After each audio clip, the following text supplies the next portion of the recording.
نحمده ونصلي على رسوله الكريم اما بعد فاعوذ بالله من الشيطان الرجيم بسم الله الرحمن الرحيم رب اشرح لي صدري ويسر لي امري واحلل عقدة من لساني يفقهوا قولي۔ سورۃ القارعہ۔ قارعہ بلا کو کہتے ہیں، کھٹکھٹانے والی آفت۔ قوارع اس کی جمع ہے۔ قرع کا مطلب ہے کھٹکھٹانا، جیسے ہم پنجابی میں کہتے ہیں دھڑ دھڑ کرنا، ایک دم اچانک آ کے کھٹکھٹانے لگنا، اچانک آنے والی مصیبت اور آفت۔ قیامت کے ناموں میں سے ایک نام ہے الحاقہ، الطامہ، الصاخہ، الغاشیہ، الساعہ، الواقعہ، اور یہاں القارعہ قیامت کا وصفی یا صفاتی نام ہے۔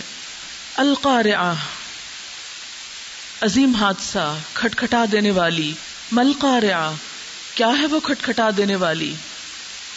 وما ادراک مل قارعہ، اور تمہیں کیا خبر کہ کیا ہے وہ کھٹکھٹا دینے والی آفت؟ یعنی قیامت کے بارے میں جن تاثرات کا اظہار کیا جا رہا ہے، انسانوں کو خبردار کیا جا رہا ہے کہ وہ ایک ہولناک حادثہ ہے جس سے تم کو دوچار ہونا ہوگا۔ اس کے بارے میں سوچو، غور کرو، فکر کرو۔ وہ دن تمہاری زندگی میں لازمی آئے گا۔ سوچو وہ دن کیسا ہوگا۔ یوم یکون الناس کالفراش المبثوث، جس دن انسان بکھرے ہوئے پتنگوں کی طرح ہوں گے، بکھرے ہوئے پروانوں کی طرح ہوں گے۔ یعنی ہر شخص کو افرا تفری، آپا دھاپی اور اپنی اپنی پریشانی لاحق ہوگی۔ وَتَكُونُ الْجِبَالُ كَالْعِهْنِ الْمَنْفُوشِ، اور انسان تو کیا، بڑے بڑے پہاڑ جو زمین میں جمے ہوئے ہیں، بہت بڑا وزن رکھتے ہیں، وہ بھی دھنی ہوئی روئی کی طرح اکھڑ کر بکھر کر ادھر ادھر گھوم رہے ہوں گے۔ آپ سوچیں اگر پہاڑوں کا یہ حال ہوگا تو انسان جیسی چیز کے لیے کوئی ثبات اور کوئی جماؤ کہاں سے ہوگا؟ اس دن کیا ہوگا؟ انسانوں کا حساب کتاب، انسانوں کا نامہ اعمال ان کے سامنے آئے گا۔ فَأَمَّا مَن ثَقُلَتْ مَوَازِينُهُ، تو وہ شخص جس کے موازین بھاری ہوئے۔ موازین موزون اور میزان کی جمع ہے۔ موزون کا مطلب ہے وہ چیز جو تولی جائے، جسے اردو میں بھی موزوں چیز، مناسب چیز کو بھی کہتے ہیں۔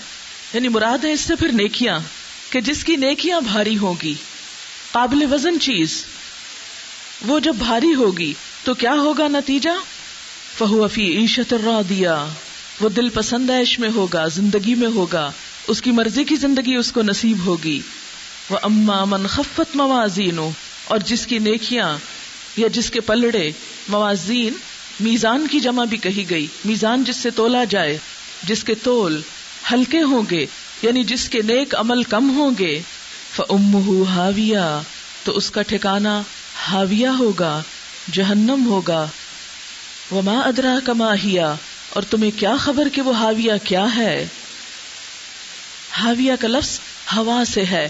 ہوا کہتے ہیں بلندی سے نیچے گرنے کو، کہ جہنم اتنی گہری ہوگی کہ جس میں لوگ اوپر سے نیچے گرائے جائیں گے تو تہ تک پہنچتے وقت اس کی گہرائی کا شدت سے احساس ہوگا۔ اور جیسا کہ آپ جانتے ہیں کہ ایک دفعہ نبی صلی اللہ علیہ وسلم صحابہ کرام کی مجلس میں تھے کہ زوردار پتھر گرنے کی آواز آئی، تو آپ صلی اللہ علیہ وسلم نے صحابہ کرام سے پوچھا تمہیں معلوم ہے یہ کس چیز کی آواز ہے؟ تو لوگوں نے کہا اللہ اور اس کا رسول ہی زیادہ بہتر جانتے ہیں صلی اللہ علیہ وسلم۔ تو آپ نے فرمایا یہ ایک پتھر کے گرنے کی آواز ہے جسے جہنم میں لڑکایا گیا 70 سال پہلے، اور آج وہ جہنم کی تہہ میں جا پہنچا۔ تو اس سے آپ اندازہ لگا سکتے ہیں کہ وہ جہنم کی تہہ، جہنم کی سطح کس قدر گہری ہوگی، اور وہاں تک پہنچتے ہوئے لوگوں کو کتنا وقت لگے گا، اور اتنی گہری جگہ پر پہنچنے کے بعد کوئی نکلے گا بھی تو کیسے نکلے گا؟ نکل بھی نہ سکے گا۔ فَأُمُّهُ هَاوِيَةٌ، یہاں جہنم کو ماں کہا گیا، اصل، یعنی ان کی اصلیت اور ان کی لوٹنے کی جگہ۔ کیونکہ دنیا میں جب انسان پریشان ہوتا ہے تو اپنا ہر دکھ، غم، پریشانی جا کے ماں کو سناتا ہے، ماں کی طرف لوٹتا ہے۔ تو جس طرح انسان دنیا میں ماں کی طرف لوٹتے ہیں، جہنم والے لوگ اس دن جہنم کی طرف لوٹ جائیں گے۔ وَمَا أَدْرَاكَ مَا هِيَ، اور تمہیں کیا خبر کہ وہ ہے کیا؟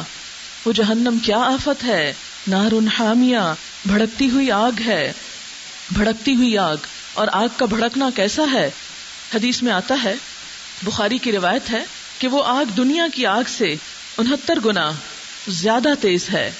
اور ایک اور روایت میں آتا ہے کہ آگ نے اپنے رب سے شکایت کی کہ میرا ایک حصہ دوسرے حصے کو کھائے جا رہا ہے، تو اللہ تعالیٰ نے اسے 2 سانس لینے کی اجازت دے دی، ایک سانس گرمی میں اور دوسرا سردی میں. یہ صحیح مسلم کی روایت ہے. سورۃ التکاثر. تکاثر کون سا باب ہے؟ تفاعل، ایک دوسرے پر کثرت کا اظہار. بسم اللہ الرحمن الرحیم. الہاکم التکاثر، غافل کیے رکھا تم کو زیادہ طلبی نے، کثرت حاصل کرنے کی خواہش نے تمہیں آخرت سے، اصل مقصد سے غافل رکھا. الہاکم، الہا یلہی الہا سے ہے اور اس کا روٹ ہے لہو. لہو الہا کا مطلب ہے لہو کی طرف پھرنا. لہو کی طرف پھرنا یعنی ایسی چیزوں میں مشغول ہو جانا کہ جس کے بعد اصل قابل غور چیز انسان کو یاد ہی نہ رہے. تو فرمایا تکاثر یا زیادتی کی خواہش، کثرت کے حصول کی کوشش اور خواہش نے اللہ کے احکام اور آخرت کی فکر سے غافل رکھا. اور یہاں پر انسانوں کی اس کمزوری کا ذکر ہے کہ جو ہر انسان کے ساتھ ہے. اب دیکھیں کہ ہماری زندگی کا تیزی سے گزرتا ہوا وقت کس کام میں استعمال ہو رہا ہے، ہماری فکریں، ہماری خواہشیں، ہماری پریشانیاں کیا ہیں. الہاکم التکاثر، کثرت کی خواہش نے، تکاثر کی خواہش نے تمہیں غافل رکھا. اور تکاثر ہوتا ہے ایک دوسرے کے مقابلے میں کثرت حاصل کرنا، ایک دوسرے کے مقابلے میں زیادتی حاصل کرنا. یعنی مثلا مال کی خواہش ایک چیز ہے، لیکن اس خواہش میں جب یہ خواہش بھی شامل ہو جائے کہ میرا مال سب سے زیادہ بڑھ جائے، مجھے سب سے زیادہ حاصل ہو جائے، تو یہ ایک ناپسندیدہ کیفیت ہے. کیونکہ انسان کو تکاثر، ایک دوسرے کے ساتھ مقابلہ کس چیز میں ہونا چاہیے؟ نیکیوں میں ہونا چاہیے، جو آخر کار انسان کی کامیابی کی ضمانت ہے. لیکن انسان جب اس چیز کو، اپنے اصل مقصد کو چھوڑ کر دوسری چیزوں کی طرف منہمک ہو جاتا ہے اور وہ چیزیں اس کو اپنے اندر اتنا منہمک کر دیتی ہیں، اللہ اتنا غافل کر دیتی ہیں، اتنا مشغول کر دیتی ہیں کہ اسے اپنی واپسی کا وقت، اپنی واپسی کا دن بھی یاد نہیں رہتا، اس کے لیے کوئی تیاری نہیں کرتا، تو یہ اس کی بدبختی کی علامت ہے. حتی زرتم المقابر، اور تمہارا یہ حال رہا، یعنی دنیا کی کثرت کی خواہش نے تمہیں اس حد تک غافل رکھا کہ حتی زرتم المقابر، یہاں تک کہ تم قبروں کی زیارت کو جا پہنچے، یہاں تک کہ تم قبروں کی زیارت کرنے لگے. مراد اس سے کیا ہے کہ تم قبر کے دہانے پہ جا پہنچے، مرنے کے قریب جا پہنچے، اور پھر بھی تمہارے دل سے دنیا کی محبت ختم نہ ہوئی.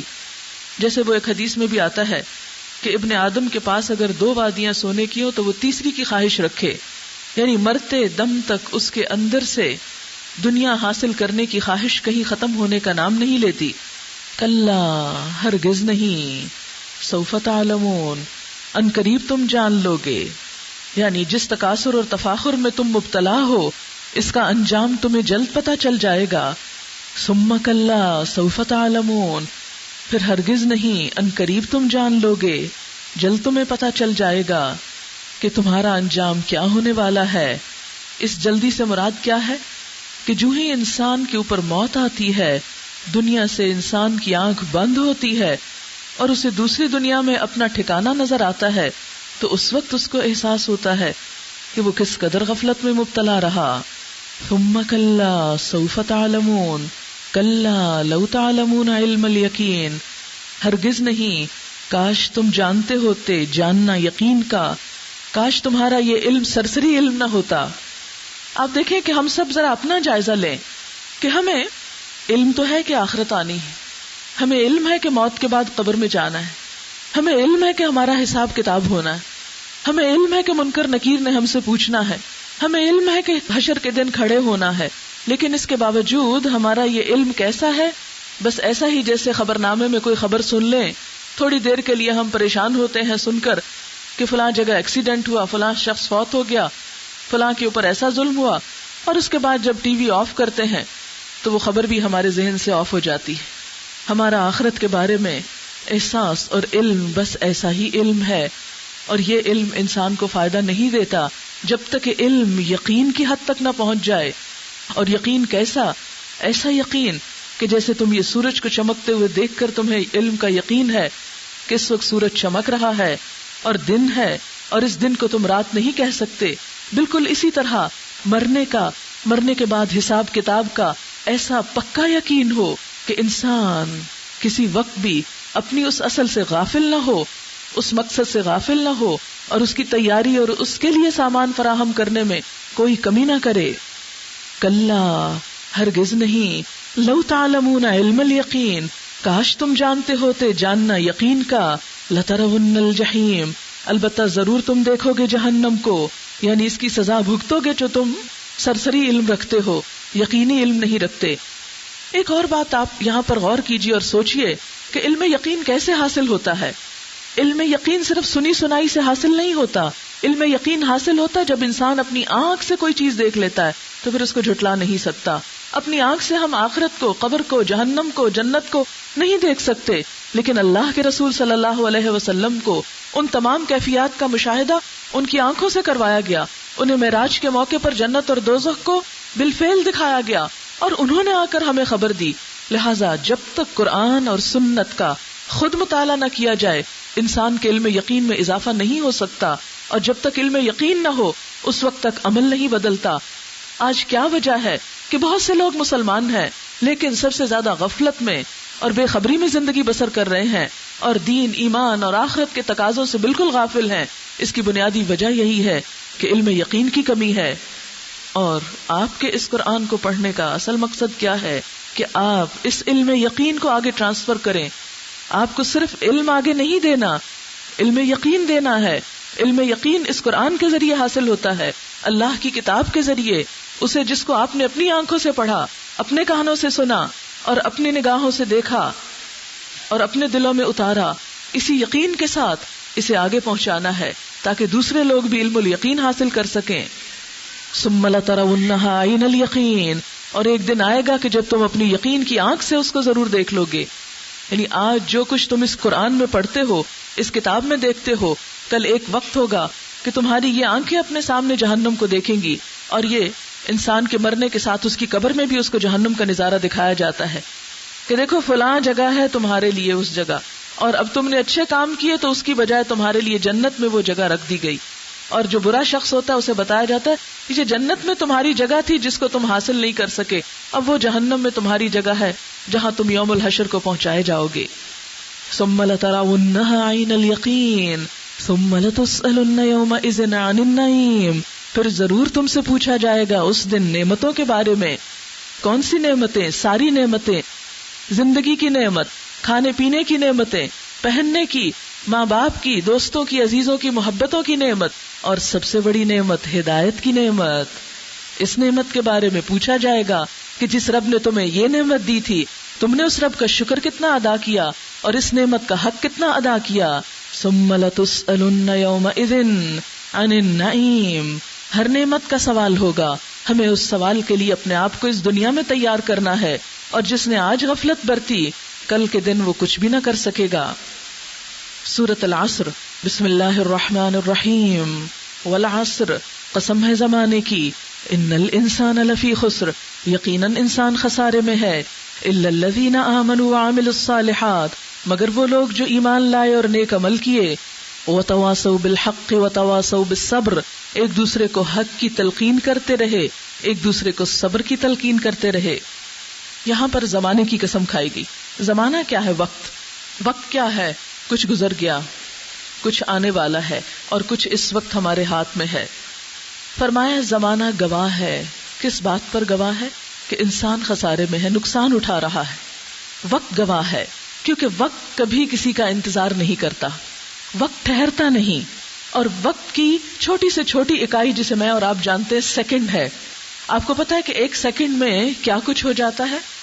مثلا ایک چھوٹی سی مثال جسے آپ سب جانتے ہیں کہ ایک سیکنڈ میں روشنی 1,86,000 میل طے کر جاتی، اور ہم اپنے سیکنڈ سے کیا فائدہ اٹھاتے ہیں؟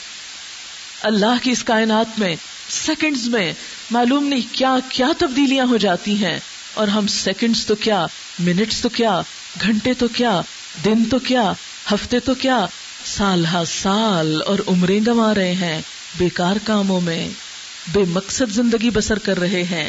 بہت نقصان ہو چکا، آئندہ کے لیے نقصان سے بچیں. امام شافعی نے اس کو برف کے ایک تودے سے تشبیہ دی کہ جو ہر لمحہ پگھل رہا ہے. میرے اور آپ کے ساتھ بھی یہی ہو رہا ہے، جو تھا نہیں ہے، جو ہے نہ ہوگا.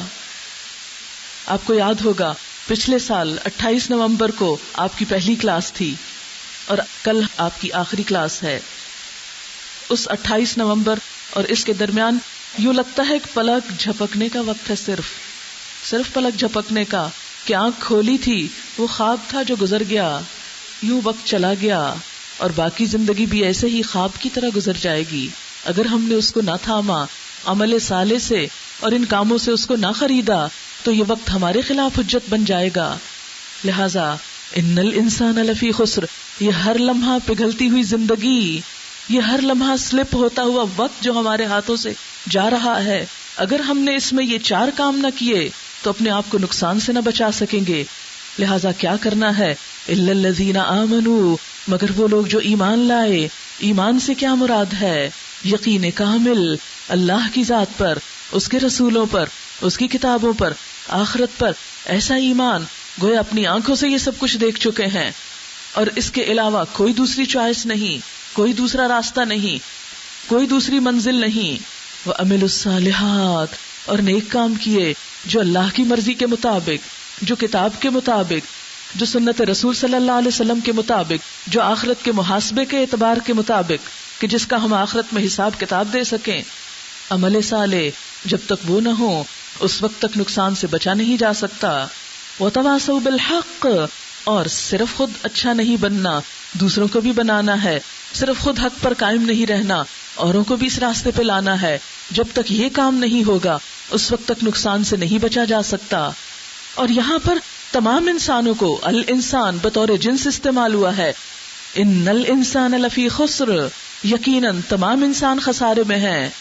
سب کو کہا جا رہا ہے، صرف آپ لوگوں کو نہیں، باقی سننے والوں کو اور ان کو بھی جو آج یہاں نہیں سن رہے.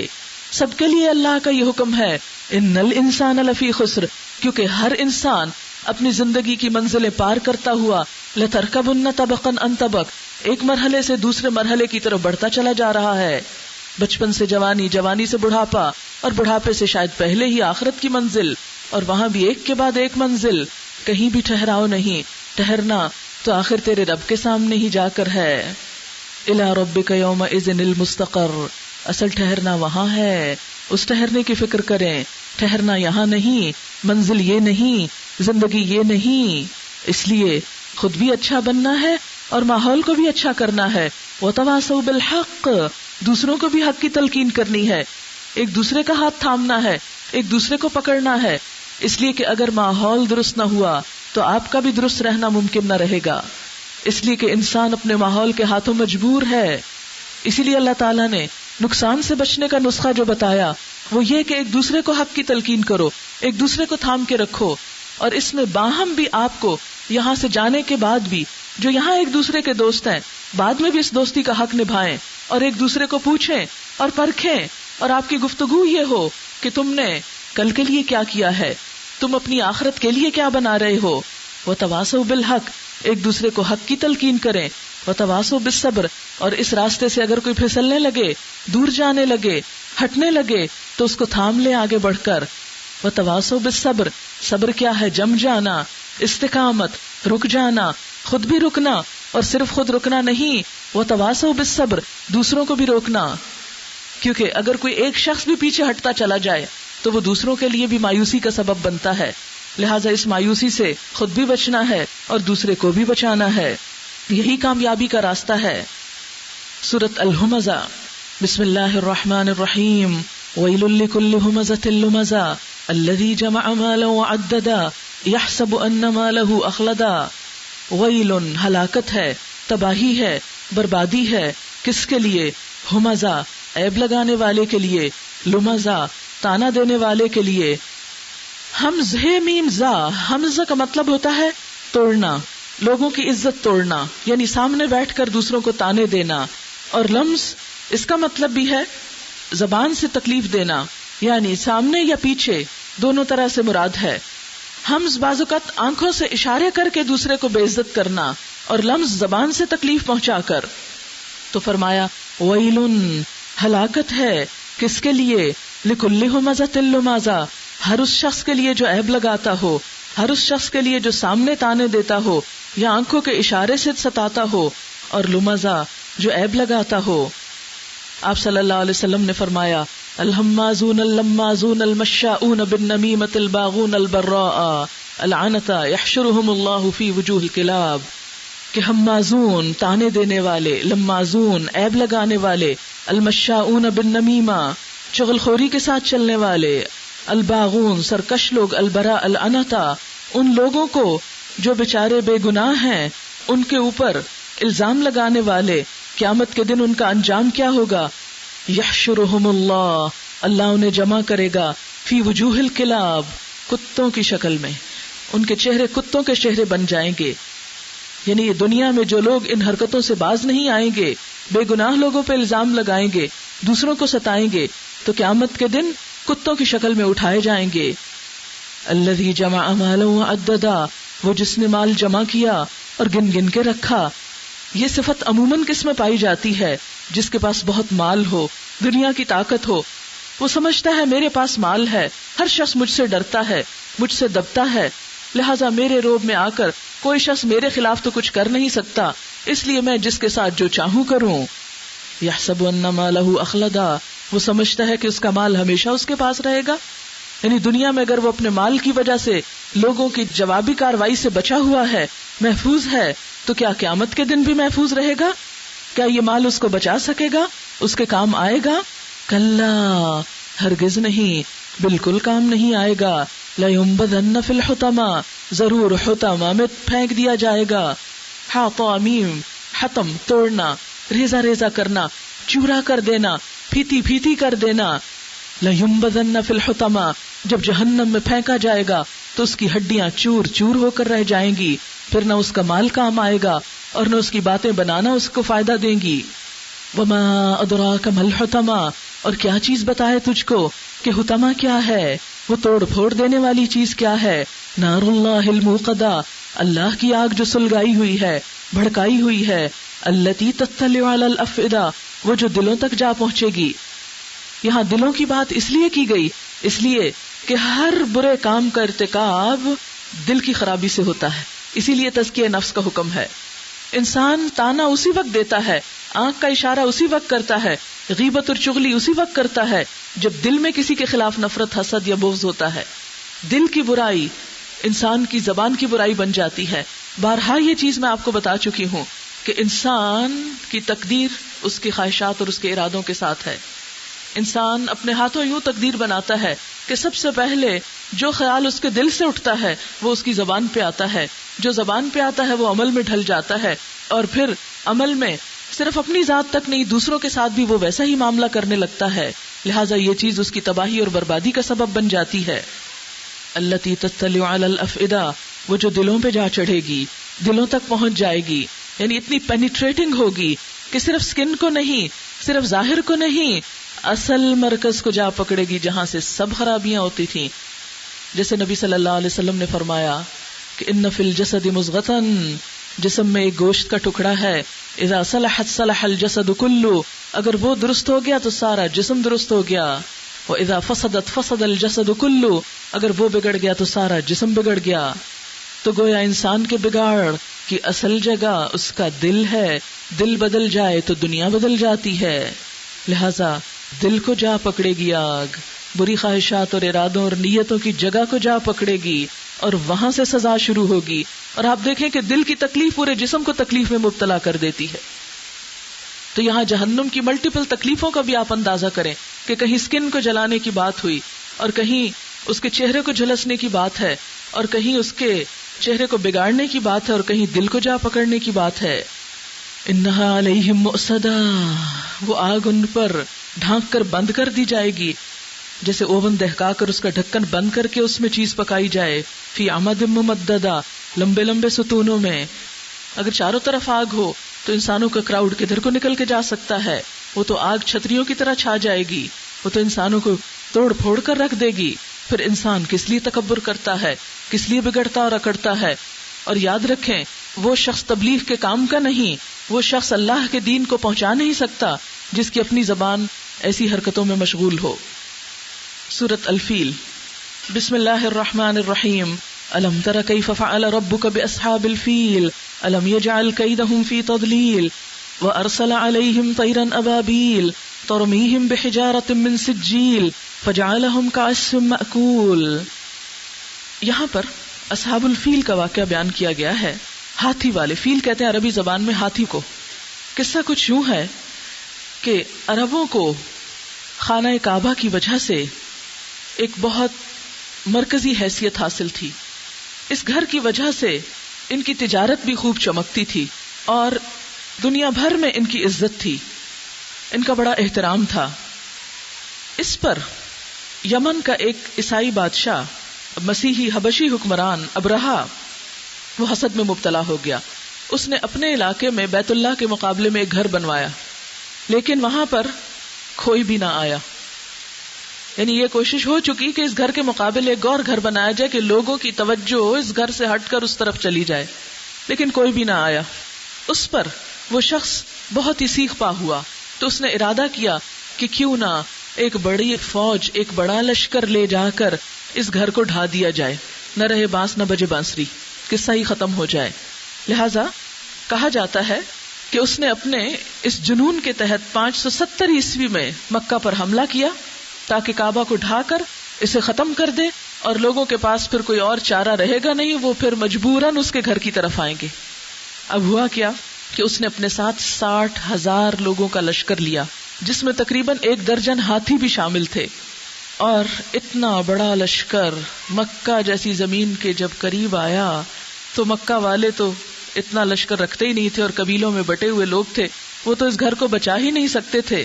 لہٰذا کیا ہوا، وہ سب اپنے اپنے گھروں میں گھس گئے اور اللہ سے دعا کرنے لگے، اور اللہ تعالیٰ نے اپنے گھر کی خود حفاظت کی. اور کیا ہوا کہ اللہ تعالیٰ نے چھوٹے چھوٹے پرندے بھیجے جن کی چونچ میں پکی ہوئی مٹی کے پتھر تھے، کنکریاں تھیں. انہوں نے گولیوں کی طرح کام کیا، توپ کے گولوں اور بندوق کی گولیوں سے زیادہ مہلک کام کیا کہ ہر شخص کے اوپر، پوری 60,000 کی فوج کے اوپر وہ آ کر گولیاں برسی. ایک ایک شخص مارا گیا، خود ابرہا بھی مارا گیا، ہاتھی بھی مارے گئے. پہلے تو ہاتھیوں پہ پڑی تو ان پہ بھگدڑ ہوئی، تو کچھ لوگوں کو ہاتھیوں نے رون ڈالا، بچوں کچوں کے اوپر پرندوں نے یلغار کی، اور اس طرح پورا لشکر تہس نہس ہو گیا. اسی واقعے کی طرف یہاں پر اشارہ کیا گیا. تم نے دیکھا نہیں تمہارے رب نے ہاتھی والوں کے ساتھ کیا کیا؟ کیا اس نے ان کی تدبیر کو اکارت نہیں کر دیا؟ قید کا لفظ ہے، قید جو ہوتا ہے چھپی ہوئی تدبیر کو کہتے ہیں.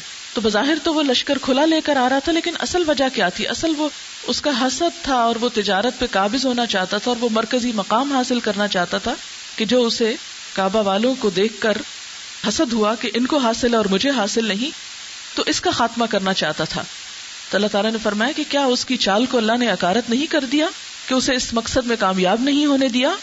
اور ان پر پرندوں کے جھنڈ بھیج دیے جو ان پر پکی ہوئی مٹی کے پتھر پھینک رہے تھے. پھر ان کا حال یہ کر دیا جیسے جانوروں کا کھایا ہوا بھوسا ہو.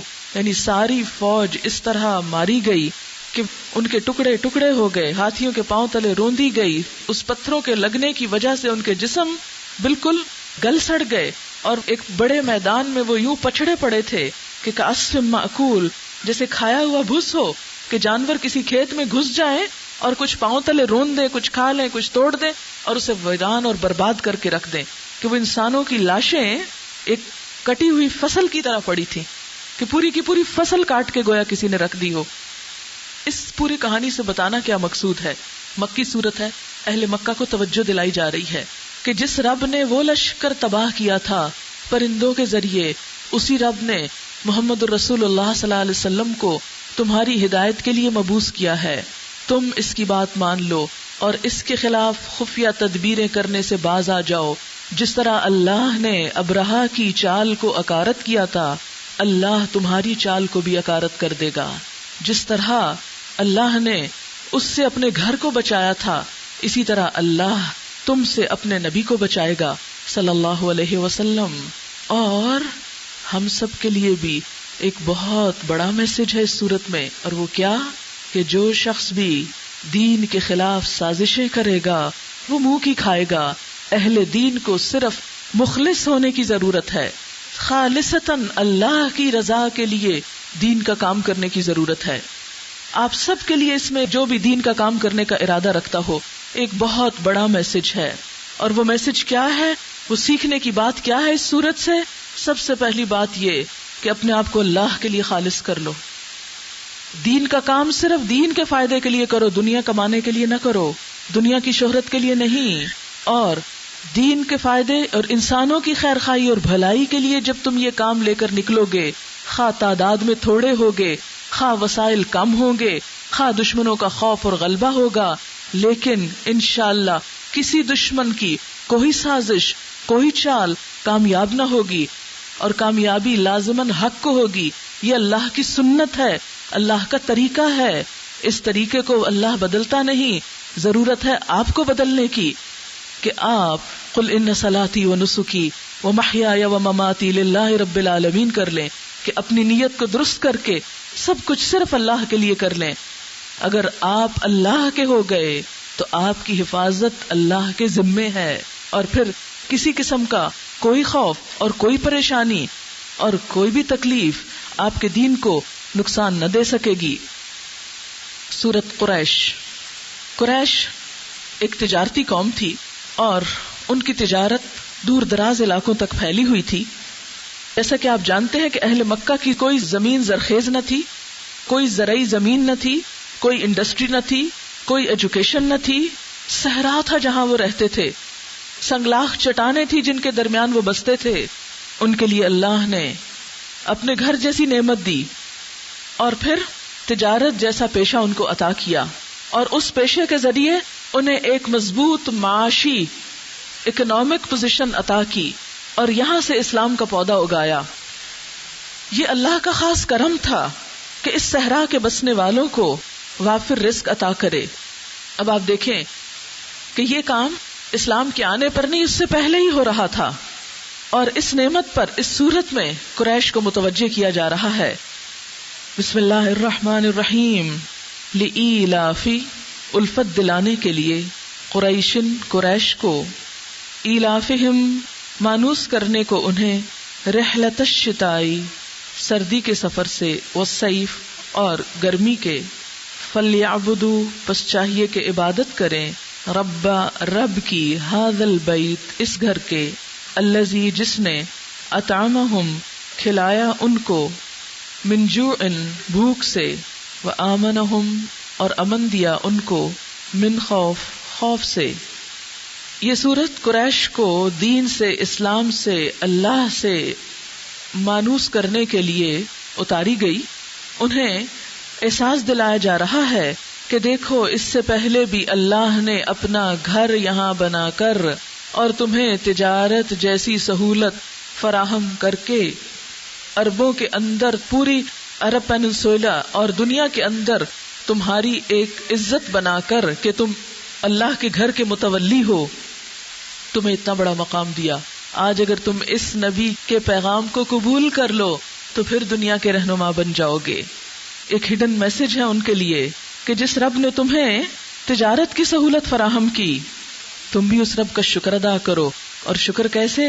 فَلْيَعْبُدُوا رَبَّ هَذَا الْبَيْتِ، اس گھر کے رب کی عبادت کریں جس نے یہ گھر تمہارے لیے بنایا اور اس گھر کے ذریعے تمہیں فیض پہنچایا. تم شکرانے کے طور پر اس رب کی عبادت کرو. تو گویا ہم بھی جو عبادت کرتے ہیں دراصل اللہ کی نعمتوں کا شکرانہ ہے ایک طرح سے.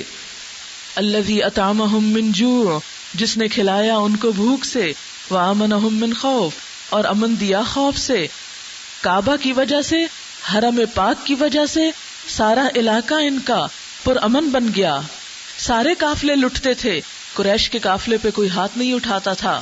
ان کے تجارتی قافلے سردیوں میں یمن کی طرف اور گرمیوں میں شام اور فلسطین کی طرف جاتے تھے. انہی تجارتوں پر ان کی معاشیات کا انحصار تھا، اور سارے قافلے جہاں لٹتے تھے تو ان کے قافلوں کو امن سے گزرنے دیا جاتا تھا. یہ اس گھر کے خادم اور متولی تھے جس کی وجہ سے لوگوں کے دلوں میں ان کی بڑی عزت تھی. لہٰذا یہ سارا واقعہ یاد کراتے ہوئے ان سے کہا جا رہا ہے کہ تم اس گھر کے رب کی عبادت کرو اور اس نبی کی بات مان لو، اور ہمارے لیے بھی یہی میسج ہے۔ اچھا، یہاں ایک اور سوال کا جواب بھی ہے۔ بہت سے لوگ یہ کہتے ہیں، جیسے ہندو وغیرہ کہتے ہیں کہ اگر ہم بتوں کو پوجتے ہیں تو تم بھی تو پتھر کو پوجتے ہو، حجر اسود کو جا کے چومتے ہو اور اس گھر کی عبادت کے لیے جاتے ہو، تو یہ قرآن کی آیت اس کانسیپٹ کو غلط قرار دیتی کہ ہم اس گھر کے پاس اس گھر کی عبادت کے لیے نہیں جاتے، اس گھر کے رب کی عبادت کے لیے، کیونکہ ہمیں قرآن میں اسی کا حکم دیا گیا ہے۔ اور جہاں تک پتھر کو چومنے کا تعلق ہے تو چونکہ نبی صلی اللہ علیہ وسلم نے اس کو چوما اور یہ ایک ریچول ہے، نہ کہ اس کی عبادت اور عزت۔ اور اس پر حضرت عمر رضی اللہ تعالیٰ عنہ نے فرمایا تھا کہ اے حجر اسود، تو ایک پتھر کے سوا کچھ نہیں، اگر میں اللہ کے رسول صلی اللہ علیہ وسلم کو اسے چومتے ہوئے نہ دیکھتا تو میں تمہیں کبھی نہ چومتا۔